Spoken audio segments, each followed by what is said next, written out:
বন্ধু, সামনে তো পিকনিক চলে আসছে, আমাদের তো প্রোগ্রাম করতে হবে, মানে ঘুরতে যাওয়ার একটা প্ল্যানিং আছে। তাহলে কি করার? আপাতত সুন্দরবনের দিকে যাওয়ার একটা ইচ্ছা আছে, তোরা কি বলিস? আসলে তুই যে কথা বললি, সুন্দরবন প্লেসটা অনেক ভালো। সেখানে অনেক মানুষের সমাগম থাকে সবসময়ের জন্য।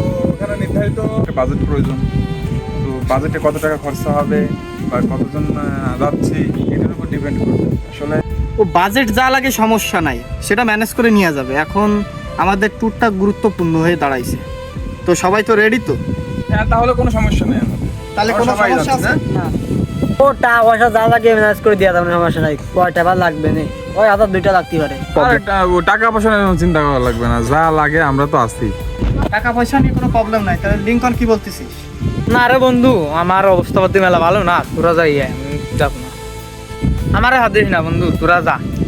তোরা আমাদের খালি খালি হাত দিস না, তোরা যাই।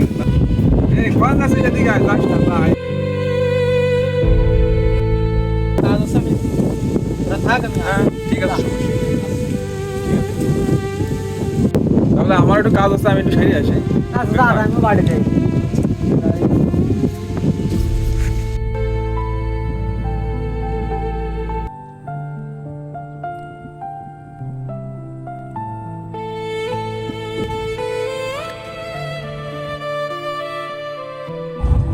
এ বন্ধু শোন,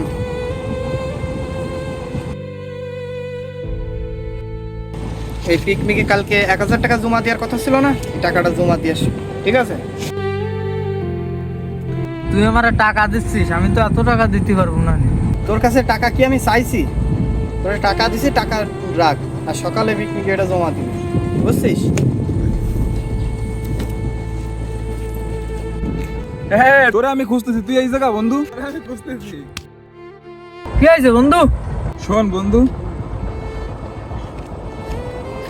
এই 1000 টাকা রাখ, আর কালকে সকালে জমা দিয়ে দিস পিকনিকে।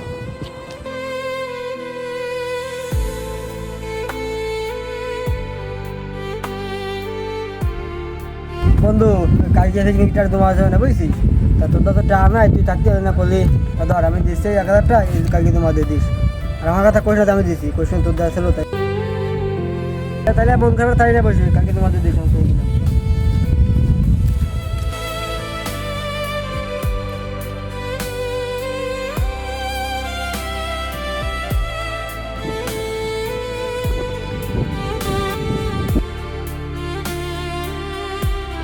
সত্যিকারের বন্ধু থাকলে কঠিন পথও সহজ হয়ে যায়, কারণ বন্ধু শুধু পাশে থাকার নাম নয়, একে অপরকে এগিয়ে নেওয়ার নাম। মনে রাখবেন, ভালো বন্ধু থাকলে জীবনের পথ অনেক দূরে এগোনো যায়।